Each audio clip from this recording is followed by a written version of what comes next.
Cümleten selamun aleyküm hanımlar. Divapatik YouTube kanalıma hepiniz hoş geldiniz. Bugün birlikte iki renkli, çok güzel, çok kolay bir 5 şiş patik yapacağız. Ben patiğimde koyu pembe ve beyaz tonlarında 2 tane normal patiklik ip kullandım. Şişlerim ise 3 numara. Hemen sizlere modelimi de göstereceğim. İşte hanımlar, modelimiz bu şekilde. Çok kolay, çok da güzel bir model oldu.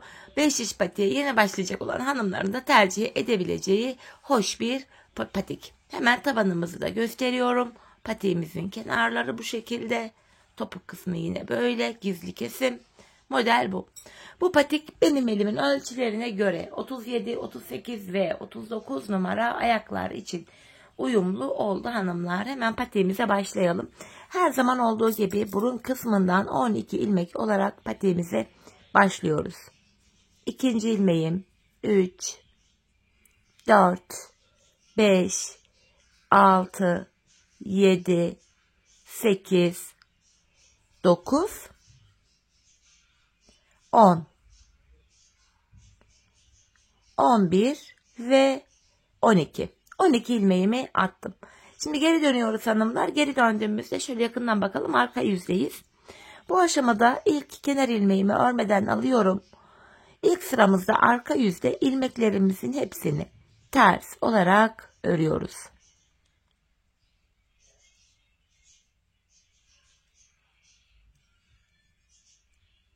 Sonuncu ilmeğimi de yine ters ördüm. Şimdi geri dönüyorum, ön yüzdeyiz. Artık düz örgü uygulaması yapacağız. 5 şişe de geçeceğiz hanımlar. Öncelikle kenar ilmeğimi örmeden aldım. Şu ikinci ilmeğim 3, 4, 5, 6. İlk 6 ilmeğimi ilk şişimle ördüm. Kalan 6 ilmeğimi de ikinci şişimle örüyorum. 12 ilmeğimi 6'şar 6'şar 2 şişime eşit olarak paylaştırdım. Şimdi hiç geri dönmeden ilk başladığımız yerlerden ilmekler çıkartacağız. İlk ilmeğimi hemen şu kenardan, bakın ilmeğin iki kanadına birden girerek çıkartıyorum. Devamında ilmek çıkartabilmek için de tığımdan yardım alacağım. Tığım ile başlangıç yerlerine girerek ilmek çıkartıyorum ve şişime takıyorum. Bakın burada 2 ilmeğim oldu. Şu 3. ilmeğim. Bakın başlangıç yerlerine hanımlar ilmeğin iki kanadına birden giriyoruz. Patik borumuz daha sağlam oluyor.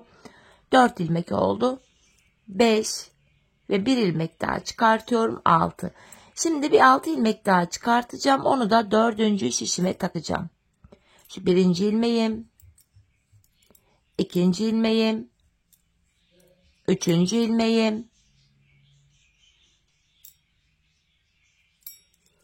4. ilmeğim, 5 ve şu kenardan bir ilmek daha çıkartıp takıyorum. 6. 4 şişimizde de 6'şar ilmeğimiz oldu. 5. şişimi aldım, örmeye başlayacağım. Bir sıra 4 şişimizdeki 6 ilmeğimizi de düz olarak öreceğiz. 5 şiş patikte bir sıra dediğimiz olay şudur. 4 şişimizdeki ilmeklerimizi de örüp tamamlayınca bir sıra örmüş oluyoruz. Şimdi ikinci şişimdeki ilmeklerimi örüyorum.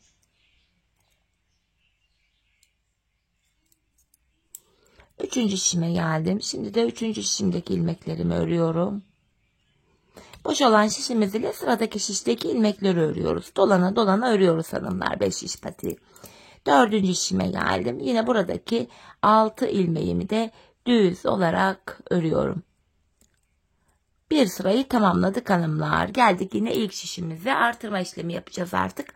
Artırma işlemini patik burnumuza şöyle baktığımız anda sağ ve sol kenardan yapıyoruz. Orta kısımlardan artırma yapmıyoruz. İlk şişimdeyim hanımlar. Kenarımız başta. Hemen 2 ilmek örüyorum. Ardından 2. ilmeğimin altındaki hemen şu ilmeğimin kenarına girdim.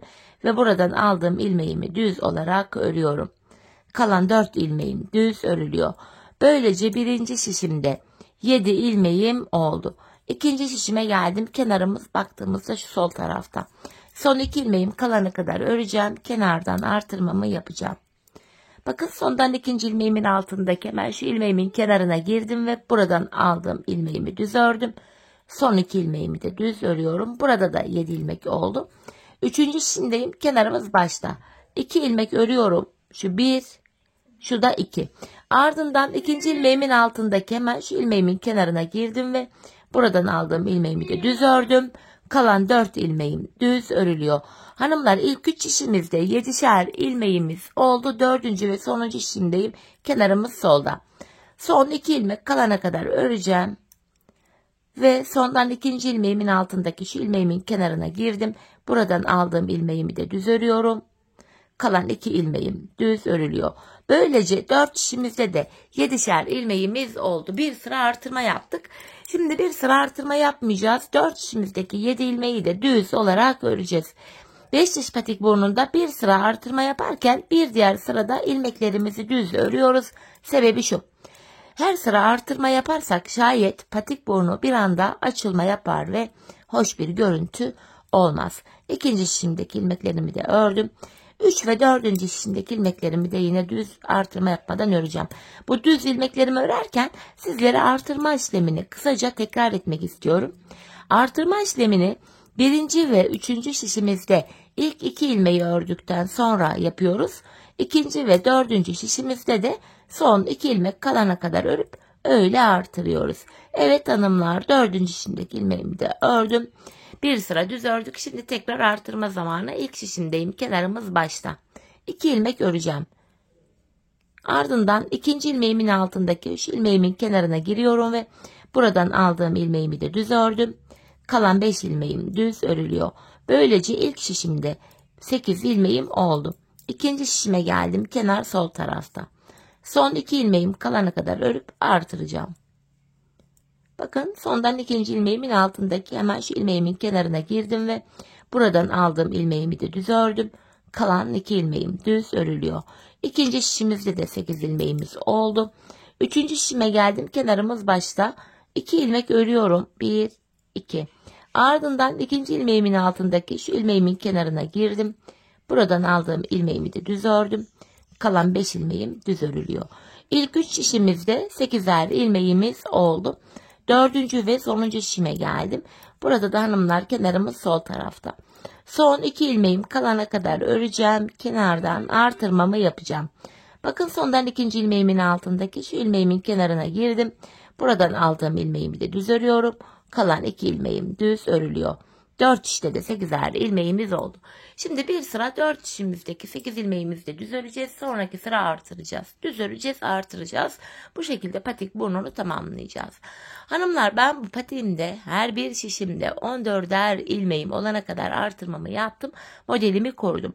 Modelimiz 4 ilmek ve katları üzerine kurulduğu için isterseniz şişlere 15'er ilmek yapın. İsterseniz 16'şer, isterseniz 13'er. Hiç fark etmez, model tam denk gelecektir. Şimdi hep birlikte artırmalarımızı yapalım gelelim, ardından birlikte modelimize başlayalım. Evet hanımlar, ben her bir şişimde 14'er ilmeğim olana kadar artırmalarımı yaptım. Artırmadan sonra bir sıra düz örmedim. Hemen modele başlayacağım. İsterseniz 15'er yapın, isterseniz 13'er ilmek yapın. Hiç fark etmez. Modele benimle aynı şekilde başlayacaksınız. Modelimiz 3 sıradan oluşuyor ve her 3 sırada bir renk değiştirerek modeli tekrar ediyoruz hanımlar. Şimdi beyaz ipime geçiş yapıyorum. Modelimin 1. sırasındayım. İlk ilmeğimi beyaz ipimle normal düz olarak ördüm. Hemen beyaz ipimin ucunu burada pembeme bağlıyorum. Patiğimiz sökülmesin diye buraya şimdi 2 tane düğüm attım. Şimdi hanımlar, ilk ilmeğimi ördüm. Ardından bakın önde 2 tane pembe ilmeğim var. 1, 2. Bu 2. ilmeğin aradan, bakın şu 2 ilmeğin aradan şuradan giriyorum. 1. değil 2. ilmeğin aradan girerek buradan beyaz ipimle şöyle bir ilmek çıkartıyorum. Sıradaki 2 ilmeğimi beyaz ipimle düz örüyorum. Ardından alttan aldığım beyaz ilmeği ördüğüm 2 ilmeğin üzerinden atlatıp arkada bırakıyorum. Arada 2 tane ilmeğim var. 1, 2. 2 ilmek düz ördüm. Şimdi diğer modelimi başlatacağım. Öndeki 2 ilmeğim var. Bakın 1, 2. Bu 2. ilmeğin şu aradan girerek bir ilmek çıkartıyorum. Ardından öndeki 2 pembe ilmeğimi örüyorum. Sonra da yandan çıkarttığım beyaz ilmeği ördüğüm 2 beyaz ilmeğin üzerinden atlatıp arkada bırakıyorum. Arada 2 tane ilmeğimi düz ördüm. Şimdi yine öndeki 2 ilmeğe model kuracağız. Bakın 1, 2. 2. ilmeğin aradan girerek bir ilmek çıkarttım. Öndeki 2 pembe ilmeğimi düz örüyorum. Ve alttan çıkarttığım bu beyaz ilmeği ördüğüm 2 ilmeğin üzerinden atlatıp arkada bırakıyorum. Yanında 2 ilmek düzüm var. Tekrar öndeki 2 ilmeğe model kurulumu yapacağız. Burada 1 ilmek kaldı. Tam model kurulsun diye ikinci şişimden ilk şişime 1 ilmek aldım. Şimdi hanımlar yapacağımız işlem şu. Yine modele devam edeceğiz. Bu ilk şişimde 15, ikincide 13 ilmek kaldı şu anda. Önemli değil. Bilek ayrımı yaparken ilmekleri tekrar yerine koyacağız. Yine bu ikinci ilmeğin aradan girerek şöyle 1 ilmek çıkartıyorum. Şu öndeki 2 pembe ilmeğimi beyaz ipimle sırasıyla düz örüyorum ve alttan çıkarttığım beyaz ilmeği pembelerin üzerinden atlatıp arkada bıraktım. Diğer şişime geçtim. Hemen yanına 1, 2 ilmek ördüm. Tekrar model yapacağım. İkinci ilmeğin aradan giriyorum ve buradan şöyle 1 ilmek çıkarttım. Öndeki 2 ilmeği düz örüyorum. Ardından yandan çıkarttığım beyaz ilmeği 2 ilmeğin üstünden atlatıp arkada bıraktım. Yanına 2 ilmek düz örüyorum. 2 ilmek düz örüyoruz. 2 ilmeğe model kurulumu yapıyoruz hanımlar. Tekrar model kurulumumu yapıyorum. 4 şişimizde de aynı işleme devam edeceğiz. Bakın. Yine yanına 2 ilmek düz ördüm. Tekrar öndeki 2 ilmek var. 1, 2. İkinci ilmeğin aradan girerek 1 ilmek çıkarttım. Öndeki 2 ilmeğimi örüyorum. Yandan çıkarttığım beyaz ilmeğimi ördüğüm 2 ilmeğin üstünden atlatıp arkada bıraktım. Tekrar 2 ilmek öreceğim. 1. Üçüncü şişimden devam ediyorum. 2. Yeniden model kurulumu yapıyorum. İkinci ilmeğin aradan girerek 1 ilmek çıkarttım. Öndeki 2 ilmeğimi düz örüyorum. Ve yandan çıkarttığım bu ilmeği alıp önden 2 ilmeğin üzerinden atlatıp şöyle arkada bıraktım. Yanına 2 ilmek düz örüyorum. Hanımlar her 2 ilmekte bir aynı işleme devam ediyoruz. Bu şekil. Yine yanına 2 ilmek düz ördüm. Tekrar öndeki 2 ilmeğime model kurulumunu yapıyorum. Tekrar yanına 2 ilmek ördüm. Sıradaki 2 ilmeğe işlem yapacağım. Burada hanımlar bir modeli tam kurabilelim diye 4. şişimden 3. şişime 1 ilmek borç aldım. Şöyle bu 2 ilmeğime şimdi model kurulumunu yapacağım. 2. ilmeğin aradan girerek 1 ilmek çıkarttım. 2 ilmek örüyorum. Hemen bu alttan aldığım uzun ilmeği bu 2 tane ördüğüm ilmeğin üzerinden atlatıp arkada bıraktım. 4. şişime geldim. Hemen yanına 2 ilmek örüyorum. Ve model kurulumuna burada da devam ediyorum. Aynı işlemi 4 şişimizde de gerçekleştiriyoruz hanımlar. Modelimizin ilk sırasını bu şekilde yapıyoruz.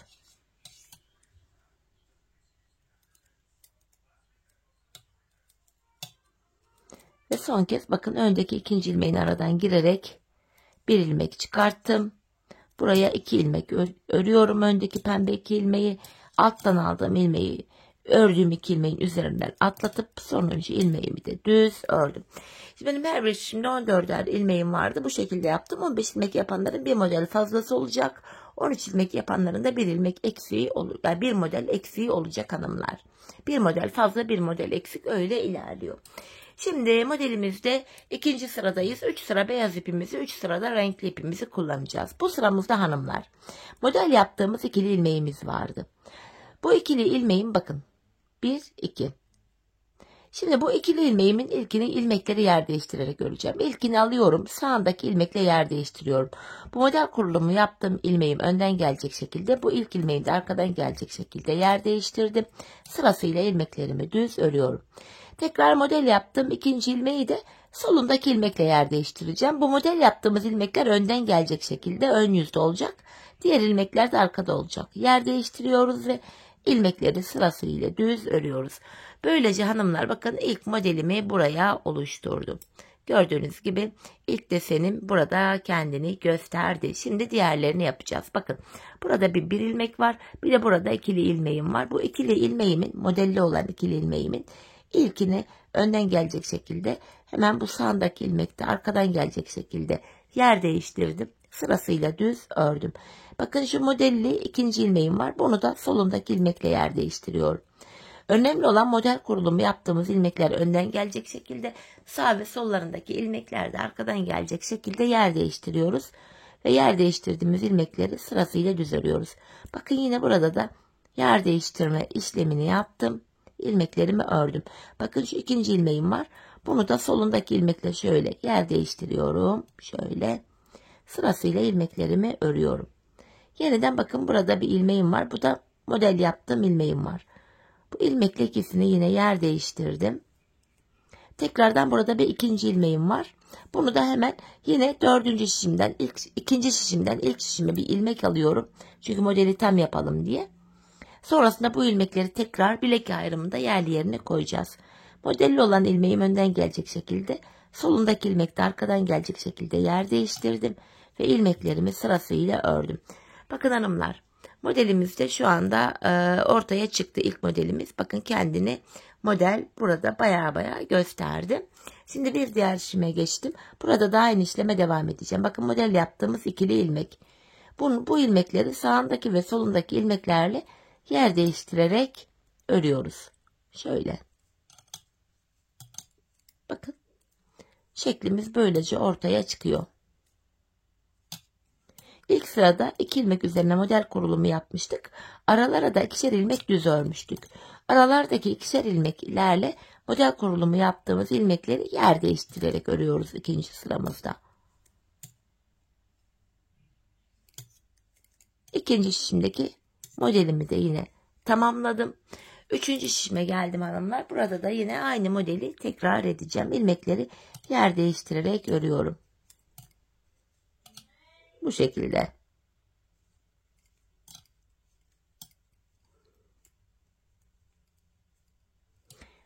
Model yaptığımız ilmekleri sağındaki ve solundaki ilmeklerle yer değiştiriyoruz. Önemli olan, dediğim gibi, model kurulumu yaptığımız ilmeklerimiz önden gelecek şekilde, hemen sağındaki ve solundaki ilmekler de arkadan gelecek şekilde şöyle yer değiştiriyoruz.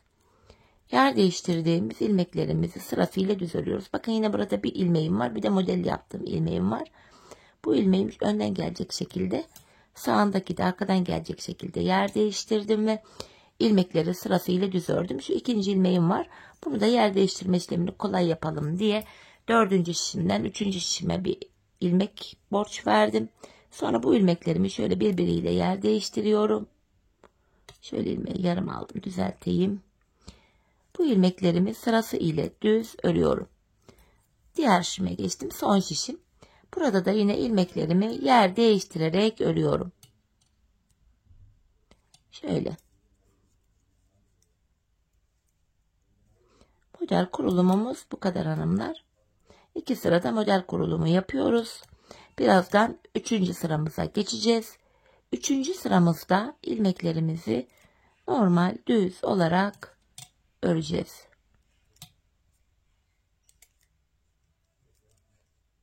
Sonuncu modelimi de yine yaptım.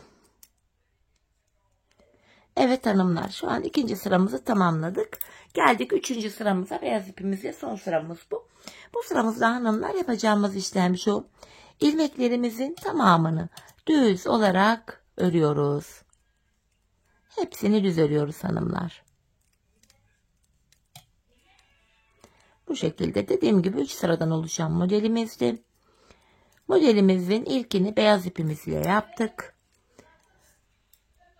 3. sırasındayız şu anda modelin. İlmeklerimizin tamamını beyaz ipimiz ile düz örüyoruz. İlk 2 sırasında model kurulumu yapıyoruz. 3. sırada ilmeklerimizi düz örüyoruz. 3. şişime geldim. Yine 3. şişimdeki ilmeklerimi de düz öreceğim. Bu şekilde sırası ile hepsini düz olarak örüyorum.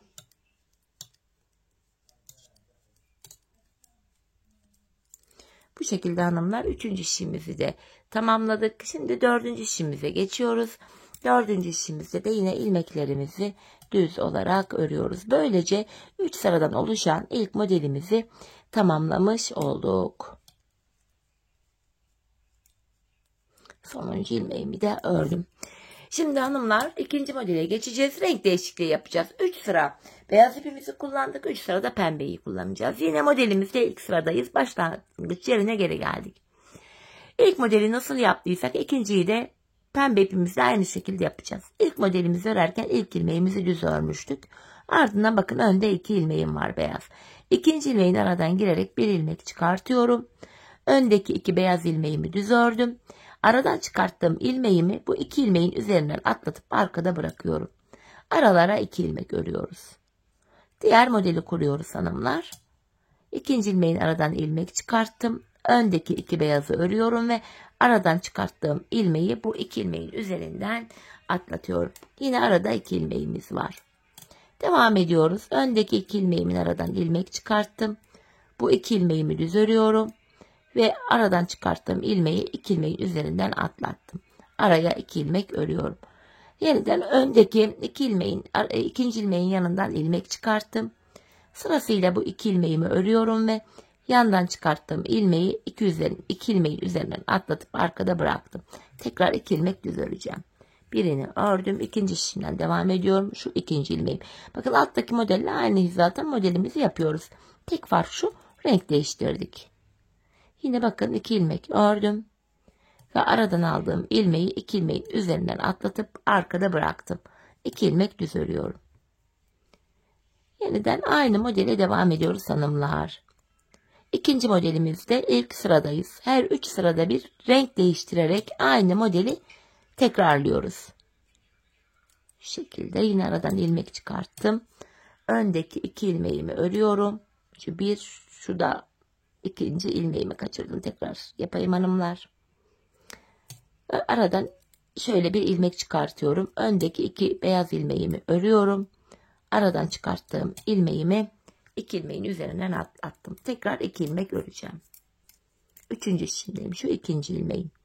Yine bakın aynı model kurulumuna devam ediyoruz. Eliniz alışınca gayet kolay ilerleyen bir model. İlk başta biraz değişik gibi görünebilir ama bir iki model yaptıktan sonra zaten eliniz alışıyor. Aradan çıkarttım. Şuradan da yarım ilmek almışım. Onu da düzelttim. Araya yine 2 ilmek ördüm. Tekrar ikinci ilmeğin aradan girerek yine bir ilmek çıkarttım. Öndeki 2 ilmeğimi örüyorum. Ardından da aradan çıkarttığım ilmeği üzerinden atlatıyorum bu 2 ilmeğin. Yanına 2 ilmek düz ördüm. Tekrar diğer modelimi yapıyorum. Aradan ilmek çıkarttım. 2 ilmek ördüm ve aradan çıkarttığım 2 ilmeği üzerinden atlatıyorum. Şöyle. Arada 2 ilmeğim vardı. Birini ördüm. 4. işimdeyim. Şu ikincisi. Tekrar model kurulumu yapıyoruz.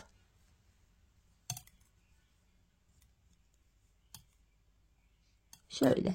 Yanına 2 ilmek düz örüyorum. Tekrar ikinci ilmeğin aradan girerek ilmek çıkartıyorum. Öndeki 2 beyaz ilmeğimi örüyorum. Ve aradan çıkarttığım ilmeği 2 ilmeğin üzerinden atlatıyorum hanımlar. Yine arada 2 ilmeğim var. Tekrar model kurulumu yapacağım. Son kez artık 4. işimdeyim. Bu son modelim. 2 ilmek örüyorum. Bu ilmeği 2 ilmeğin üzerinden atlattım. Sonuncu ilmeğimi düz örüyorum. İkinci modelimizin ilk sırasını tamamladık. Şimdi ikinci modelimizde ikinci sıradayız. Bu sıramızda da hanımlar model kurulumu yaptığımız ilmek, bir de sağında ilmek var. Yer değiştireceğiz. Model kurulumu yaptığımız ilmek önden gelecek şekilde, sağındaki ilmek de arkadan gelecek şekilde yer değiştirip sırasıyla düz örüyoruz. Şimdi bu model kurulumu yaptığımız ikinci ilmeğimiz var. Bunu da solundaki ilmekle yer değiştirdik. Gene bu model kurulumu olan ilmek önden gelecek şekilde, solundaki ilmek de arkadan gelecek şekilde yer değiştirip sırasıyla örüyoruz. Hemen ikinci modeli yapacağız. Yine ilmekleri yer değiştiriyoruz.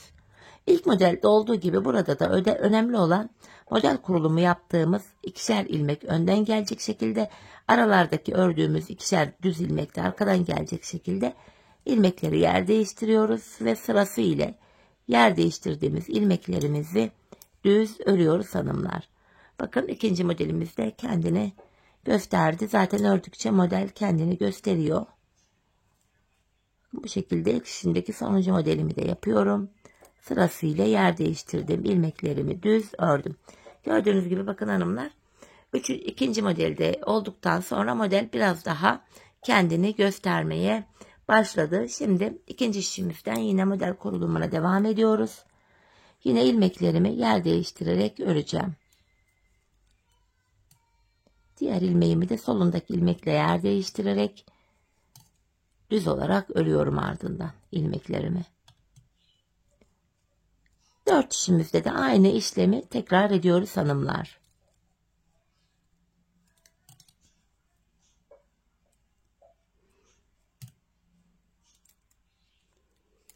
Yine modelli ilmeğimi solundaki ilmekle yer değiştirdim ve yer değiştirdiğim ilmeklerimi sırasıyla düz ördüm.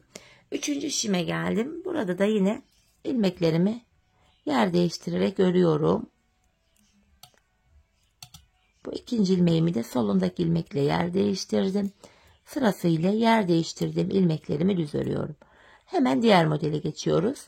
İlmekleri tamamen modelin 2. sırasında yer değiştirerek örüyoruz. Modelimizin 2. sırası, zaten 3. sırada bir işlem yok. İlmeklerin tamamını yine pembe ipimiz ile düz öreceğiz hanımlar. İlk 2 sırada model yapıyoruz. 3. sırada ilmeklerimizin tamamını düz olarak örüyoruz. 3. işimdeki sonuncu modelimi de yaptım. 4. işime geldim hanımlar. 4. işimde de yine model kurulumuna devam ediyorum. İlmekleri yer değiştiriyorum. Yine 2. modelli ilmeğimi alıyorum. Solundaki ilmek ile yer değiştirip sırasıyla yer değiştirdiğim ilmeklerimi düz örüyorum. İşlem bu. Şeklimiz bu sıramızda zaten oluşuyor. 2. sıramızda.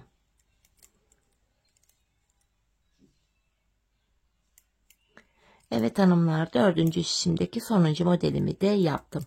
Modelimizde 2. sırayı tamamladık. Şimdi geldik modelde 3. sıramıza. Bu sıramızda hanımlar ilmeklerimizin tamamını düz olarak öreceğiz. 2. modelimizin son sırası bu. Bakın ilk şişimdeki ilmeklerimi şu an örüyorum. Hepsini pembe ile düz örüyorum. 2. şişime geldim. Yine buradaki ilmeklerimi de düz olarak örüyorum.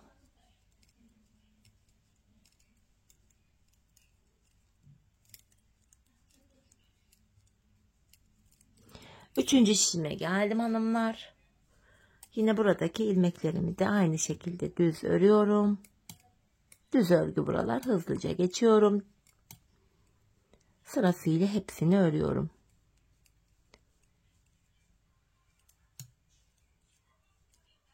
Dördüncü şişime geldim. Yine 4. şişimdeki ilmeklerimi de düz olarak örüyorum. Hani model kurulumu yaparken ilmekler kaydı şişlerde. Bilek ayrımında hep birlikte ilmekleri tekrar yerli yerine oturtacağız. Ödünç aldığımız ilmekleri geri vereceğiz şişlere. Evet hanımlar, 3. sıramızı tamamladık. 3 sıradan oluşan ilk modelimizi beyaz ipimizle yaptık. 2. modeli de pembe ile yaptık. Şimdi yine ip değişikliği yapacağız. Beyaz ipimize geçeceğiz. Aynı modeli tekrar beyaz ipimizle kuracağız. Kafanız karışmasın diye ilk sırayı hemen göstereyim hanımlar. İlk 2 modele başlarken yine ilk ilmeğimizi düz örmüştük. Ardından öndeki 1, 2. ilmeğin aradan girerek ilmek çıkartıyoruz. Öndeki 2 ilmeği düz örüyoruz. Ve aradan çıkarttığımız ilmeği 2 ilmeğin üzerinden atlatıyoruz. Bu şekilde hanımlar ilk modeli yaptık. Aralarda 2 ilmek düz var. Tekrar 2. modeli yapacağız. 2. ilmeğin aradan girerek ilmek çıkartıyorum. Önündeki 2 ilmeğimi düz örüyorum.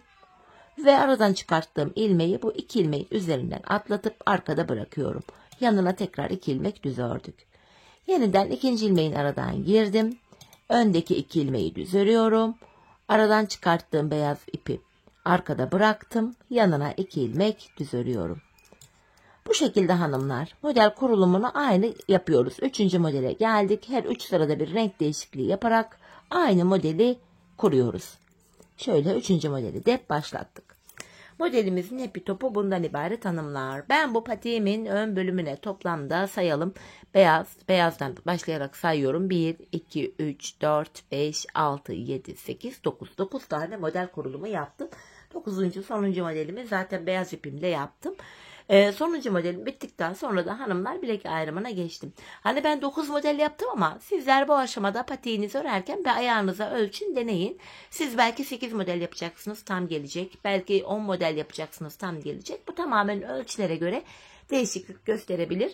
Buna nazaran zaten 9. modelimi yapıp geldikten sonra sizlere mezura ile ölçüyü de vereceğim. Şimdi hep birlikte patiğimizin ön bölümünü sizlere tarif ettiğim gibi örelim, gelelim. Ardından birlikte bilek ayrımına geçeceğiz. Evet hanımlar, patiğimin ön bölümünü ördüm geldim. Toplamda 9 tane model yaptım. Sayalım: 1, 2, 3, 4, 5, 6, 7, 8, 9. 9. modelimin 3. sırasını bitirdim geldim. Bu aşamada mezura ile hemen ölçüyü de vereyim. Burundan itibaren şöyle mezuramı sıfırlayarak ölçüyorum. Hanımlar 12 santim yapmışım burayı, 12 santim. Eni de ölçeyim hanımlar. En ölçüsünü de vermek istiyorum. Enimizde 9 santim bu şekilde. Patiğimizin eni boyu böyle. Şimdi modelimiz bitti. En son 9. modelin 3. sırasını yapmıştım. Artık bilek ayrımına geçeceğiz. Bilek ayrımı için hazırlık olsun diye ilmeklerimizin hepsini öreceğiz. Fakat öncesinde hemen unuttum. Şöyle model kurulumu yaparken birinci şişimize, ikinci şişimizden 2 ilmek almıştık. 2 ilmeği geri yerine bırakıyorum. Bakın burada 5, 10, 14 ilmek oldu. İkinci şişte de yine 5, 10, 14. Tabandaki şişlerde de yine ilmek alışverişi yapmıştık. Şimdi ilmeklerimizi tekrar yerine koyacağız. Dördüncü şişimize, üçüncü şişimizden 2 ilmek aktarıyoruz. Burayı da sayalım: 5, 10, 14. En son şişte sayalım, yanlışlık olmasın: 5, 10, 14. Böylece 4 şişte de 14'er ilmek oldu. Şimdi örmeye başlayabiliriz. İlmeklerimizin hepsini hanımlar öncelikle ana renk ipimiz olan pembe ile düz olarak öreceğiz. Artık beyaz ipi de kesip arkaya düğümleyebiliriz. Çünkü modelin devamında artık beyaz ipi kullanmayacağız.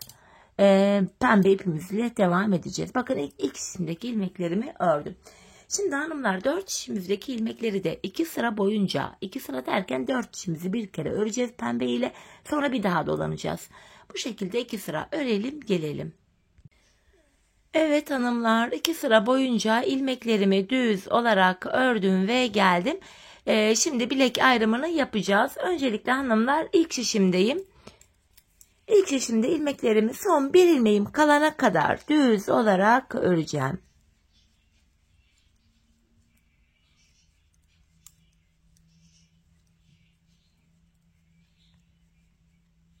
Bakın burada son bir ilmeğim kaldı. İlk şişimdeki sonuncu ilmeğim ile ikinci şişimdeki ilk ilmeğimi alıyorum. Bu 2 ilmeği hanımlar bilek ayrımında yer değiştirerek örüyorum şu şekilde. Yer değiştirdiğim ilk ilmeğimi ilk şişimle ördüm. Bilek ayrımında, yani burada ilmekleri yer değiştirerek örme sebebimiz şu: bilek ayrımı daha sıkı ve sağlam oluyor.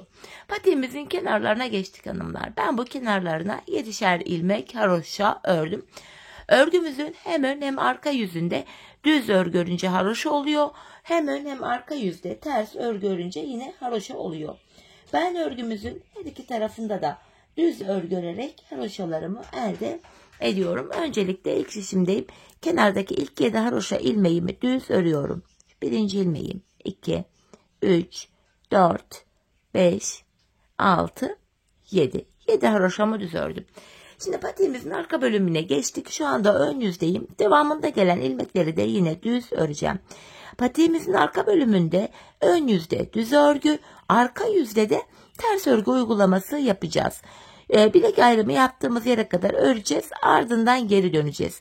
Geri döndüğümüzde arka yüzde olacağımız için ilmekleri ters öreceğiz. Sadece bilek bölümündeki 7'şer ilmek haroşalarımız haroşa olacak şekilde örülecek. Bir diğer şişime geçtim. Yine buradaki ilmeklerimi düz örmeye devam ediyorum.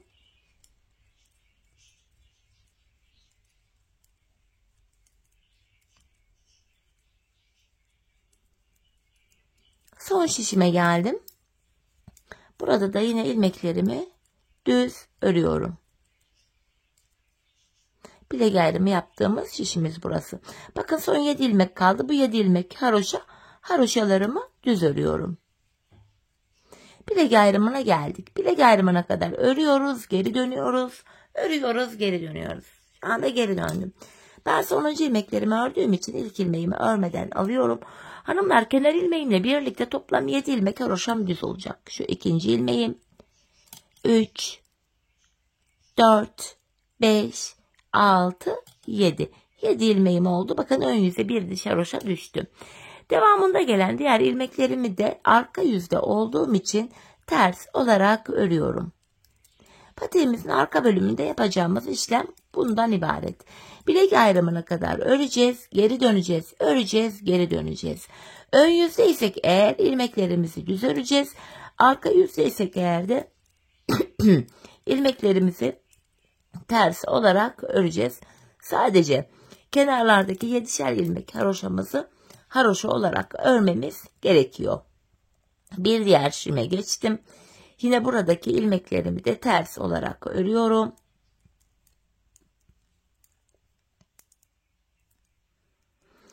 Son şişime geldim. Buradaki ilmeklerimi de ters öreceğim. Fakat kenardaki son 7 ilmeğim haroşa olduğu için son 7 ilmeğimi düz olarak öreceğim hanımlar. Bakın son 7 ilmeğim kaldı. Bunları düz örüyorum.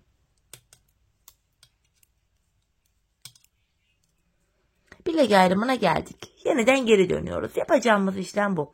Bilek ayrımına kadar ör, geri dön, ör, geri dön. İşlem bu. Tekrardan geri döndüm. Yine ilk ilmeğimi örmeden alıyorum. 7 haroşam yine düz örülecek. Ön yüzde olduğum için diğer ilmeklerimi de yine düz örmeye devam edeceğim. Diğer bilek ayrımına kadar öreceğim. Ardından geri döneceğim. Geri döndüğümüzde arka yüzdeyiz. İlmekleri ters öreceğiz. Şöyle baktığımız anda hanımlar bilek bölümünde kenarlarda birer diş haroşamız oluştu bile. Ben bu patiğimin şu arka bölümüne toplamda 15 diş, yani şu haroşa sıralarını sayacak olursak 15 sıra haroşa ördüm. Benim ölçülerime göre bu tam denk geldi, ayağı oldu. Bu aşamada sizler patiğinizin arkasını ördükten sonra şöyle bir miktar örün hanımlar. Ördükten sonra ayağınıza giyin, bir deneyin, ölçün. Arka bölümü topuğunuzun şu kenarına gelene kadar örmeniz gerekiyor. Bu şekilde ölçü alarak yaparsanız patiğiniz ayağınıza tam olur. Sonra benim patiğim niye küçük oldu, yok niye büyük oldu gibi bir sorun yaşamazsınız. Şimdi hep birlikte ölçülerimize göre patiğimizin arka bölümünü örelim, gelelim. Ardından birlikte topuğumuzu keselim. Evet hanımlar, ben patiğimin arka bölümünü ördüm, geldim. 15 diş haroşam var burada. Bu aşamada bilek ayrımından sonra şu bölüm genişlediği için ilmeklerimizin hepsi bakın şöyle dümdüz duruyor. Tek şişte toplanacak duruma geldi. Ben bu aşamada topuk kesiminde bana kolaylık sağlasın diye sol tarafa 24 ilmek ayırdım. Sizler eğer ki her bir şişe 15'er ilmek yaptıysanız patiğinizi sol tarafa 26 ilmek ayıracaksınız. 13'er ilmek yaptıysanız da sol tarafa 22 ilmek ayırmanız gerekiyor. Kalan ilmeklerin hepsini de bu sağ şişe takıyoruz hanımlar. Topuğumuzu keserken yine kenardaki 7 ilmek haroşamız haroşa olacak şekilde örülüyor. Topukta da model bütünlüğü sağlansın diye. Öncelikle 7 haroşamızı düz olarak örüyorum. Şimdi ön yüzdeyiz. İlmeklerimizi düz olarak ve sayarak örmeye devam edeceğiz. 7 haroşamızı örmüştük. 8, 9, 10, 11, 12, 13, 14, 15, 16, 17, 18, 19, 20, 21, 22, 23. 23 ilmeğimi normal düz olarak ördüm. 24. ilmeği örerken öndeki 2 ilmeğin ikisini birlikte keserek örüyorum. İlk kesimimizi yaptım. 23 ilmek ördüm. 24. de kesimimi yaptım. Sol tarafa 26 ilmek ayıranlar 25 ilmek örecekler. 26. ilmeği örerken kesim yapacaklar. Sol tarafa 22 ilmek ayıranlar da 21 ilmek örecekler. 22. ilmeği örerken kesimlerini yapacaklar. Topuğumuz için orta kısma baktığımız anda burada da 7 ilmek kaldı. Bu 7 ilmek her seferinde birer birer kesilecek, eksilecek, bitecek ve böylece topuğumuz oluşacak. Şimdi yapacağımız işlem şu. Kesim yaptıktan sonra geri dönüyoruz. Arka yüzdeyiz hanımlar. İlk ilmeğimizi örmeden alıyoruz. Diğer ilmeklerimizi ters olarak örüyoruz. Sadece kenardaki son 7 ilmeğimiz haroşa olduğu için son 7 ilmeği düz öreceğiz.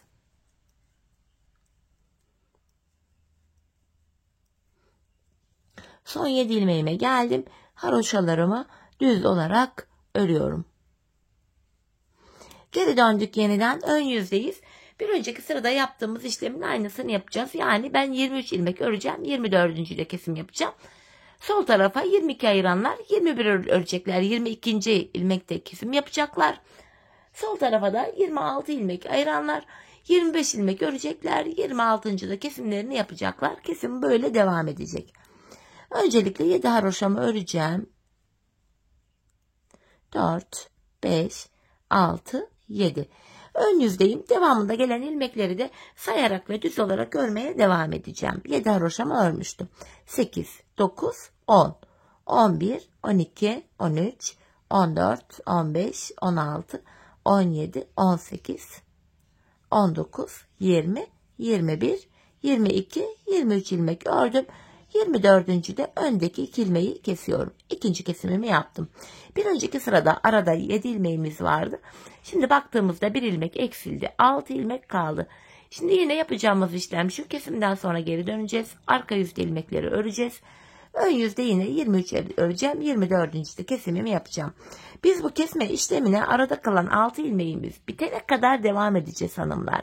Şimdi hep birlikte bu aradaki ilmekler bitene kadar patiğimizin topuğunu sizlere tarif ettiğim gibi örelim gelelim. Evet hanımlar, aradaki ilmeklerin bitene kadar patiğimin topuğunu ördüm geldim. İlk başta sol tarafa 24 ilmek ayırmıştım. Kesimlerden sonra sağ tarafta da 24 ilmeğim kaldı. Sol tarafa 22 ilmek ayıranların kesimlerden sonra sağ tarafta da 22 ilmekleri kalıyor.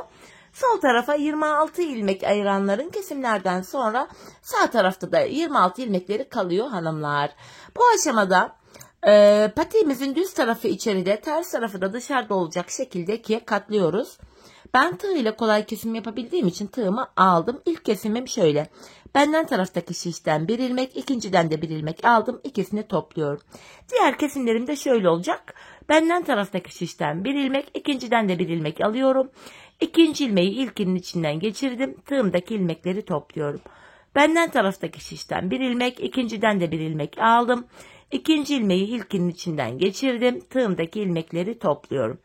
Karşılıklı olarak şişlerimizden birer tane ilmek alıyoruz ve ikinci şişimizden aldığımız ilmeği ilk şişten aldığımız ilmeğin içinden geçiriyoruz ve tığımızdaki ilmekleri topluyoruz. Her iki şişimizdeki ilmek sayıları da eşit olduğu için kesim sonunda ilmeklerimiz aynı anda bitiyor.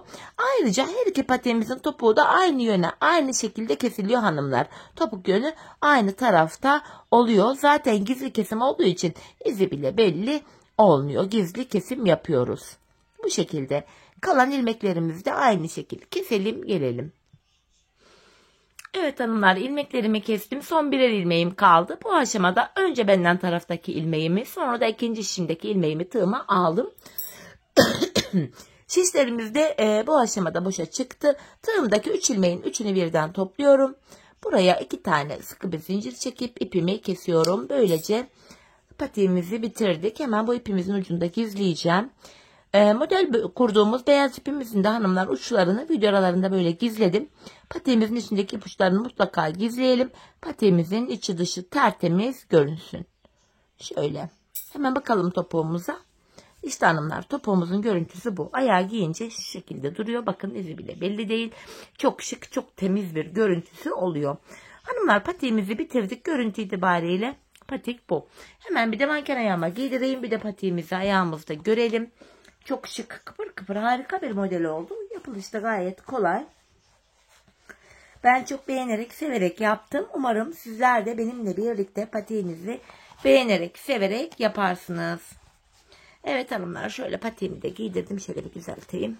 Bakın. Patiğimiz bu şekilde duruyor.